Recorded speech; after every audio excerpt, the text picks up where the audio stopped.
Now, as we're already over time, you don't want to miss out on the next panel, Digital Identity, Improving the Necessary Evil. That is a very promising title of this panel, which will be hosted by Rebecca Weiss. She's Head of Trust and Security at Bitkom. Rebecca, if you're ready, then I would say over to you. Take it away. Thanks so much, Monica, for the introduction to a definitely most interesting panel today, and welcome and good afternoon, everyone out there. We're very happy that you're joining us just now. When we kicked off our second day of DigiFin this afternoon, Monica asked my colleagues Fabian and Kevin what their favorite sessions would be today, and I definitely know what my answer would have been, and it's most definitely this session, because there's no topic that is hotter and more debated than the one we are going to talk about just now, because digital identity is definitely the topic to think about and to talk about. Fueled again quite a bit last week when the EU Commission announced their new proposal for a EU digital identity. But not just since then. So we have been talking about it for a few years now, but I'm very happy that the chatter is like going up and it's getting the attention the topic definitely deserves. So I'm very happy that I get to be here today and that I'm joined by three experts who will talk us through what digital identity really is about, what hurdles we definitely need to jump over, but also what the chances are. So please join me in welcoming Armin, Delia, and Johannes today. Armin is the CTO of ID Now, so I guess most of you here today should already know him, as well as Delia. She's the MD of the identity unit of Solaris Bank, so absolutely perfect addition to include the perspective of the banking sector.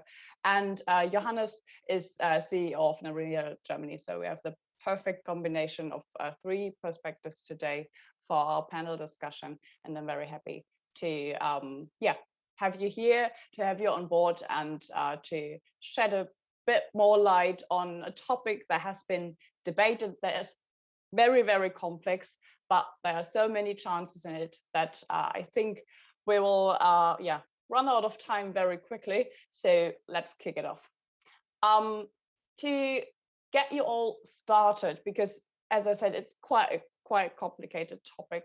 Armin has agreed to talk us through the essentials that you definitely need to know, all the initiatives that you have to keep in mind, so we can start our discussion in a few minutes with like a common understanding of the topic. And Armin, I'm giving the floor to you.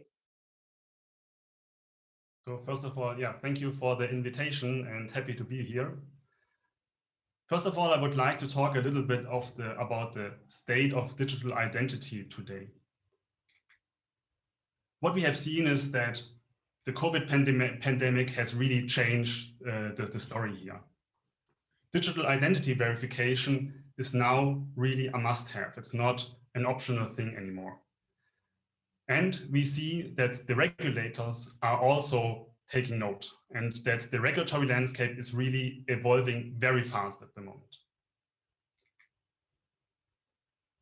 If you look at the different ident methods that are available today, we have on the one side AI-based methods, so where you use deep learning technology, for example, to capture data in an optical way. These very new methods really promise an easy and fast onboarding of users. Then we have in Europe the classical video ident, so a video chat between employees and the user, where the user is then identified using his ID document. Next, we have the eID methods, so either something like the German ID card or NFC-based methods for passports. Other possibilities include bank ident, so where you use a pre-existing identification of a bank to then reuse that identity later, so it's a federated solution. Then the offline methods still exist and are important. So there are things like identifying in a shop, at a point of sale, or through a courier. So these still exist and are still being used today. And the last one, very new, is to use a wallet. So to not identify again and again, but to really store the identity on your smartphone and then reusing that identity again. And from our experience, it's really important to have one platform that covers all of those needs and where you have access to all of those different ident methods. Two things I would like to go a little bit more into detail, because those are the ones that get the most regulatory attention, are auto-ident and the wallet. If you look at the approval of AI-based methods, you can see that this has really taken traction. A lot of countries are now starting or have already approved AI-based methods or are currently in the approval process. So this is really picking up steam. Here in Germany, we have also a new circular called Verfügung Auto-Ident, which really sets the guidelines for AI approval. The other big country are France with the PDID standard, and Italy, which has also approved these AI-based methods. If you look at Germany, this is very new. So on the 1st of April this year, the Bundesnetzagentur has issued a new circular according to the signature law here in Germany, which can be used by German trust service providers to then issue qualified signatures using a purely AI-based method. Given that this is an innovative method, the approval is given for 2 years, and then full automation is really possible with that approval. You have a public document and a more detailed private document where additional requirements are detailed. Then we have in Germany a new law to enable digital identity wallets on smartphones. So this is really also something very innovative. This law would then allow to store a derived identity on the secure element of your smartphone, which is then derived from your official ID document. And what's really new here is that this also now gets really legal acceptance, so that you can actually use this derived identity that you store in your smartphone to then identify yourself for several use cases. And just now, this is now very new, on the 3rd of June this year, the EU Commission announced the so-called European Digital Identity Wallet. So it's a very broad proposal at the moment for updating the eIDAS law, which would mandate each member state to provide a wallet 12 months after this law is in effect. And the law also makes a lot of other definitions like cross-border recognition, where there is mandatory acceptance for this new method. And just like the German law, it also ties back to your official government-issued identity. And in our opinion, these wallet methods are really the key for the future, because these new methods of using a wallet are then really enabling what we call frictionless trust. So there's basically no break anymore in the flow, and that the identification is really as fast as using your smartphone each day, just like Face ID, Touch ID, completely fast and secure.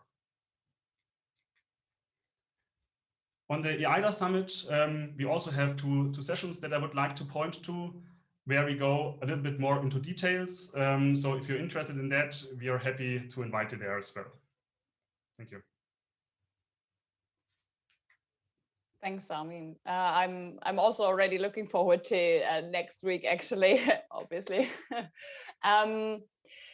I think what your presentation has definitely shown is that the ecosystem is getting quite dense. So there's a lot of new stuff coming up, and the ecosystem is definitely growing. So Johannes, from your point of view as a European TSP, where do you see things going, and are there maybe specific chances for European cooperation projects in there? Yeah, so thank you very much for the introduction, Rebecca, and thanks, Armin, for this very good summary of the identification schemes existing. Maybe I will just highlight where Namirial is coming from, so you get a better understanding why we are already doing this, what the EU Commission is just starting at the moment, by just using the existing regulations in a smart way. So Namirial is an European trust service provider, I would say. We are based in Italy, but we are acting European-wide, and we are used to handle different national regulations under an European umbrella. A very good example is the bank identification schemes we rely on, where we are issuing a qualified electronic signature based on an Italian regulation, which allows us to use this existing bank accounts and combine this with other means like German AML regulation to, at the end, receive a so-called AML identification out of this. And talking about this means that we have Italian regulation, German regulation, and European regulation all together in one process. And the most important thing is to understand this kind of regulation. And right now, this is getting easier. That's the plan of the European Commission. That's the plan of the amendment of the EIDAS. There is a big change for the TSBs if it comes to life. Until now, we have had this restriction that the identification methods always have to be bound to be recognized on a national level. This means that each member state has its own identification schemes for issuing certificates, which at the end are valid in each and every single member state. So this will now change because they have been getting rid of the recognized by the national level. This would mean that, for example, if you have an Irish accepted or an identification scheme accepted in Ireland, you could use this to go, for example, to the D-Trust, German Bundesdruckerei, to get a certificate from them. How this will gonna work out, yeah, let's see. There should be some kind of implementing act coming to align this a little bit and harmonize this, but let's see the outcome. The second thing I just want to highlight is the importance to think all the different schemes we have at the moment from both sides. So here in Europe, we are used to think about the regulation first and afterwards about how we can implement it, and afterwards how the customer or the citizens can use it afterwards. And since we are talking about solutions which are based all the time on handhelds or mobile phones, we have to interact always with Android or iOS at the moment. I do not see that we have Xiaomi or other vendors having their own OS in place at the moment. And this means that we have to look closely on what they are doing. Just as an example, the Germans did not want to allow Apple Pay for a long time because they thought they can just do their own Apple Pay-like thing. And at the end, it turned out the one who runs the ecosystem, and this is the iOS system, has the longer arm for this. And I think if you take the announcement from Apple from Monday this week, that they will also include identification cards, passports into their wallet. And this in the means that they will not do a new identification or store a new identification, but just take the identification existing and store it into the wallet. I think it will be very smart for us to have, for sure we should think about, like Armin, about our own wallets, but they have at the end to interchange all the time with these ecosystems. So it would be smart to, in any way, get Apple and Google on board, to talk to them closely, to have at the end a system which is working, like the COVID warning system, which at the end only came to life because Apple and Google made their step forward. And now I was already talking quite long, so maybe Delia, it's your turn. Yeah, Delia, I bet you and all the other banks out there are rejoicing to hear that the EU is trying to make things easier and smarter, because as we all know, the banking sector is highly regulated and it has been quite complicated so far. So what was your take on things at the moment? Where do you see things going maybe, and where do you see specific chances in the very movement that we're seeing just now? Yeah, that's a super good question. I mean, if we are looking at the status quo right now, you're right, and it was mentioned before, like, we have lots of regulation in Germany, in other countries within the EU, and specifically for us, as a very European-focused tech bank, let's say, this is really sometimes very challenging to really then expand so easily into other countries with our services and so on and so forth, right? So therefore, I think the initiative to have an ID wallet on an EU basis is for us super important, and we welcome that very, very much. Right now, I mean, I think for us, or probably for all financial players in the market, the challenging part obviously is adhering to the regulations, being completely compliant with all the requirements, and at the same time also offering like a good customer-centric experience for our users and for our customers. Frankly speaking, though, at the same time, I also really see this for us and for our partners like neobanks actually also as an opportunity somewhat, because right now really the innovation like driven companies can make quite a big difference in the onboarding process for their customers. So if we look at an N26 back then, who was, I think, one of the first banks who really went out and even campaigned with like open your account in a couple of minutes, or now also a Penta who's doing B2B banking and having like a really, really good, smooth, fast onboarding experience that is just as compliant as the week-long processes with other banks. I think this can also really be a competitive edge right now for those players to just have much better processes. But still, what I said before goes. I think the more harmonized and the better and more user-centric the regulation gets is the better for us, and I think for the entire market in the EU. So yeah, super happy about that and really looking forward.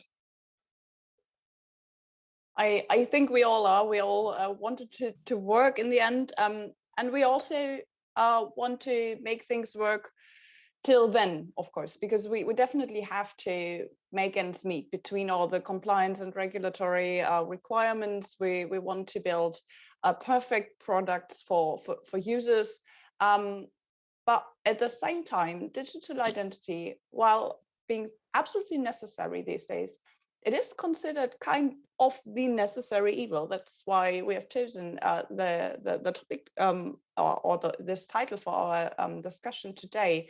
Maybe, Delia, can you explain why we sometimes consider it as a necessary evil, and or maybe even whether that's entirely true? Or yeah, happy to. So I mean, as a bank, obviously for us, fighting money laundering and such is super important. So rightfully, there are lots of regulations around the topic of KYC, so know your customer, because we really want to know them.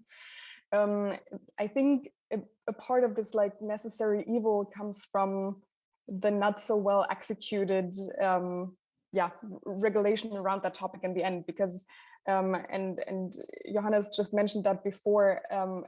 In most of the cases, it's not super customer centric. Like the regulation doesn't come from a customer centric point of view, which is fair enough. but that just makes it a bit harder for everyone involved to come up with a really, really good user experience that is secure at the same time. And this is what I mentioned before. I am kind of hoping that this is also somehow the opportunity to really get innovation into the sector. So bank ident was mentioned before. I think this is a really good example of a method that is really highly secure, still completely digital, no interaction with any agent or anything, and you really can open an account within minutes, basically, or even seconds. So,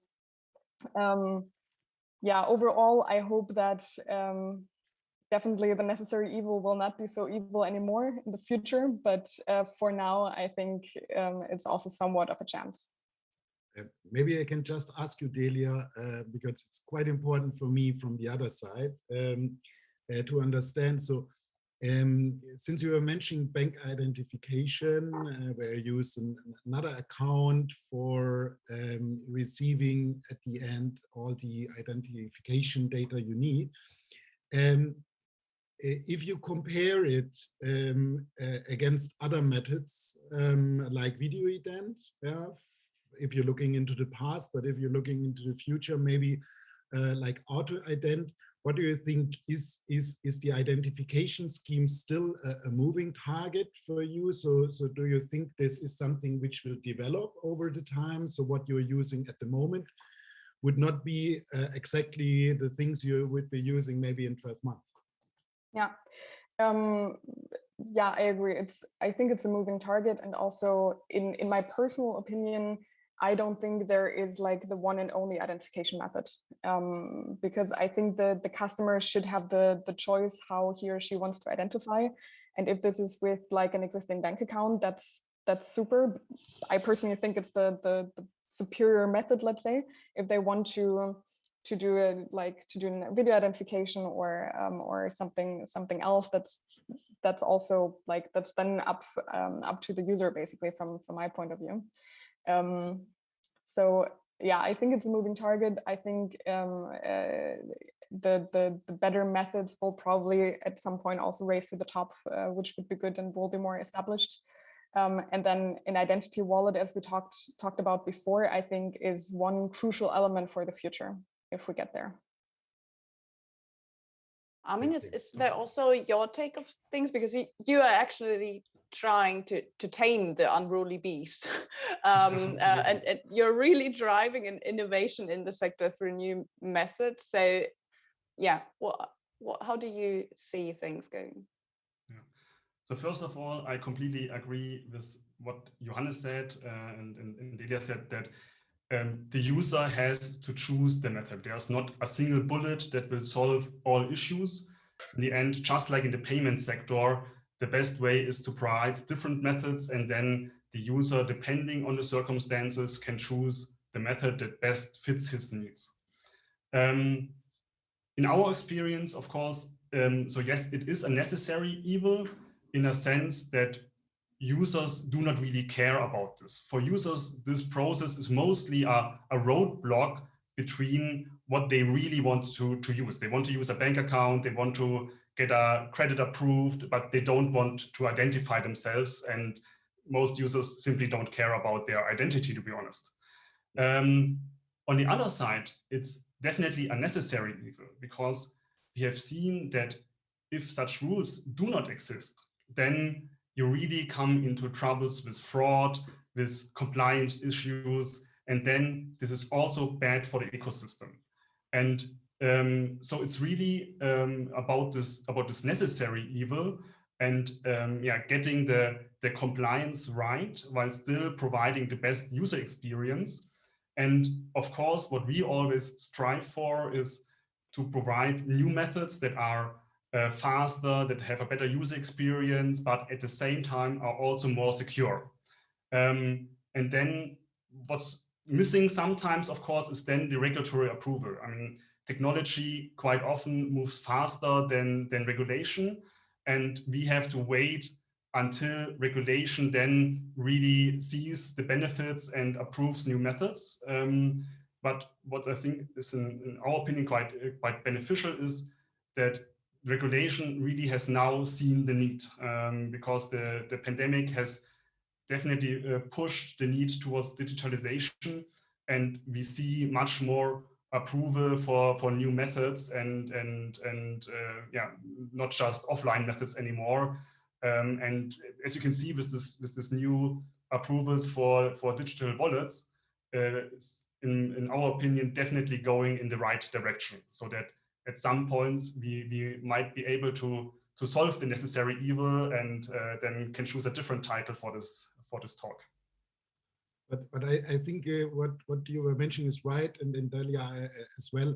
It is so important to always have, you know, the next couple of years in your view, because the existing identification schemes which are out there right now are, you know, are so yesterday, and you have to think about, yes, and that's the most important thing. So especially for all the people outside who are interested into applying to such identification schemes, it is not applying to one single scheme. It's more to address this to the right experts, and to get into the contact with vendors which have the DNA in their blood, that they want to develop this all the time. And even, I think, even with the regulation out there we have with the wallet, yeah, this is only one step for the next bigger step. Thinking about, you know, like in Germany, we have lots of issues with different kinds of cards and identification. It's not only one identification, it's like 20 identifications you have. For example, a healthcare section. And so I think with this kind of approach, we have in the future smart solutions, not only for the identification markets, but over the top into all different spaces we do not think of today. So it's so important to develop all the time. And I think that's at the end, what we have to do in the next coming 12 months, because actually we now have a regulation, amended regulation, but we do not have any written rules and laws out of this, which tells us, okay, this is the way to go forward. No, it's different. We have to develop this all, and so it's so important that companies like ID Now, but for sure Solaris Bank as well. So innovators who bring into this discussion how we can use this in a way that at the end will not be like the German e-passport, but more like Apple Pay, but from Europe.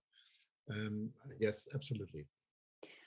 That's actually an excellent point, Jonas, because I think we all want to move past the yesterday and into the future. And we are seeing steps right now, because we already have quite a few methods that are working in the market.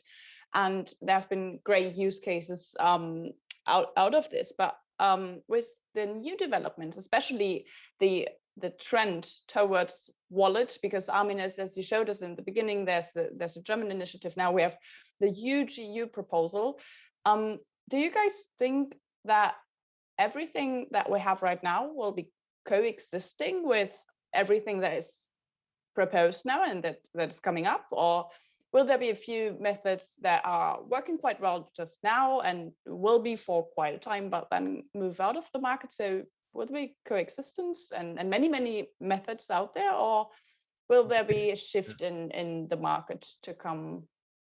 Maybe I can elaborate on this, because due to the situation that I have a lot of identification companies working with me, I know what they are asking for, and we definitely see that there is already a shift away from video identification schemes to other schemes.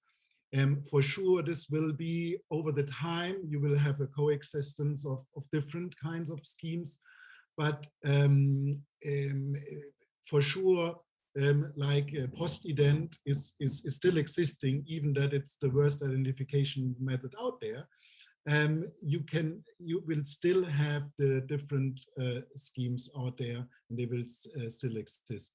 But for sure, we, at the moment, we cannot tell, and that's very important as well, we cannot say, okay, next in 12 months, we will have an EID wallet in place. This is nothing we can say, and we can not even tell our customers, okay, for sure, the auto identification, the way we are doing it at the moment, will be existing in 12 months. So that's why it's so important to have some kind of base system, like a hub.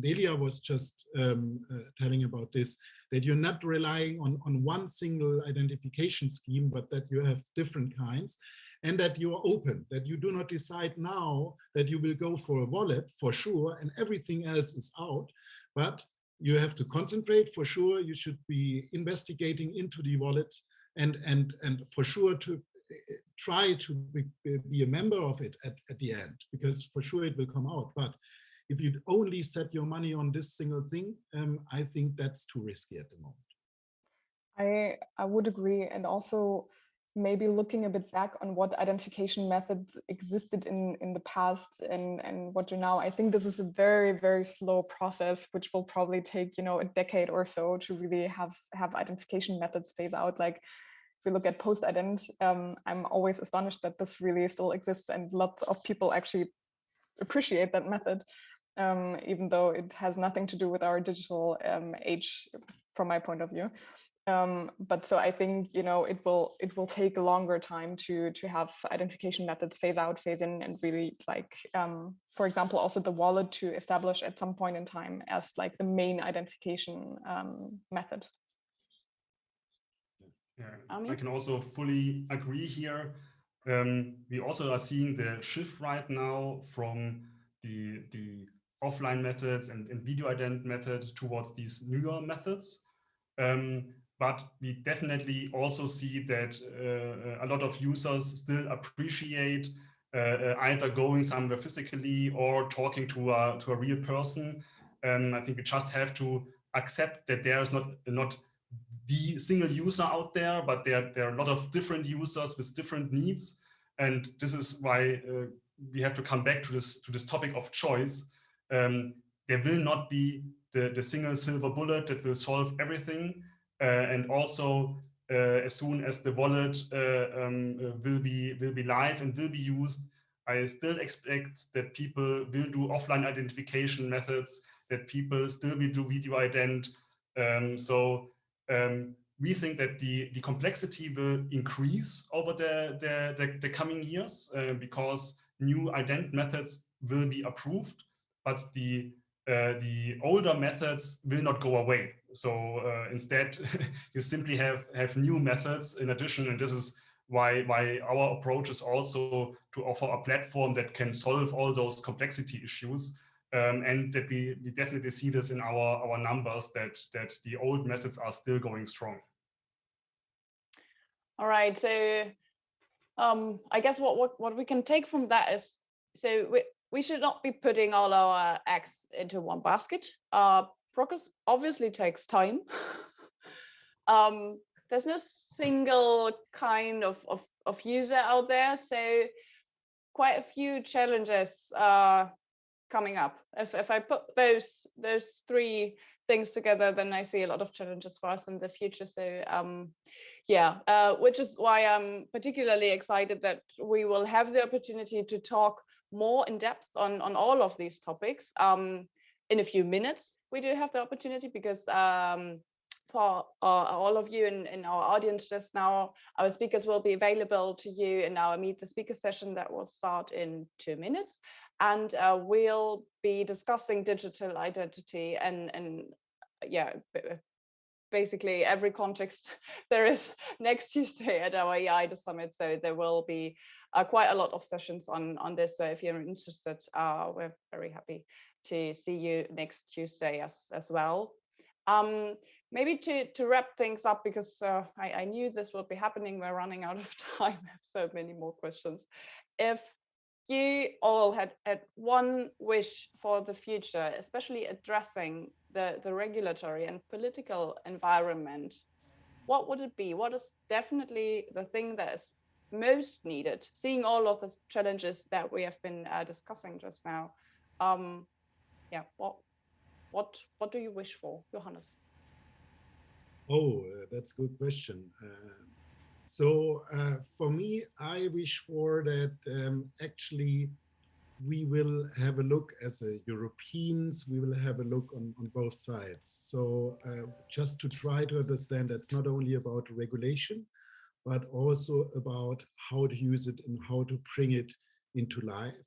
And I think if we will do this, this jump, not only in Europe, but especially for Germany as well, and then we have everything in place to conquer even inside the world, because what we have is our regulation and our trust. This is what nobody else has outside. So I think we have a lot of things we can look for. Maybe do you want to go? Yeah. Yeah, adding to that, for me, it's quite simple. I would wish for a very customer-centric execution of these good new regulations or initiatives. And from our side, of course, we are looking forward to these new regulations. We think that this will make Europe one of the advanced places in the world regarding digital identity, and it's definitely a step in the right direction. And we wish that these regulations, of course, come as quickly as possible, and hopefully that they do not get watered down in the process. This is what we would wish for. So we're hoping for progress taking less time than usual. I mean, definitely. There's one positive thing, 5 years ago we did not even have video identification. Now we have lots of methods out there. So thinking positive, it looks quite good in the future. Definitely, Hannes, and I think what we've always seen and what this session has definitely shown is that things are working out there. We have a lot of methods in the market. They are developing, they are improving, they are giving customers more and more access to more services via digital methods. So I think we're really it's really a great time to be working in the digital identity environment, to be honest, because it's such a growing and exciting ecosystem. And I'm really hoping that we'll be seeing more of you and more of this in the month and years to come. And yes, now I'd like to thank you all. As I said, you are available in our Meet the Speakers session. So for all of you out there, use the opportunity to get your questions out to Armin, Delia, and Johannes. And I hope to see you all very soon, at the latest next Tuesday.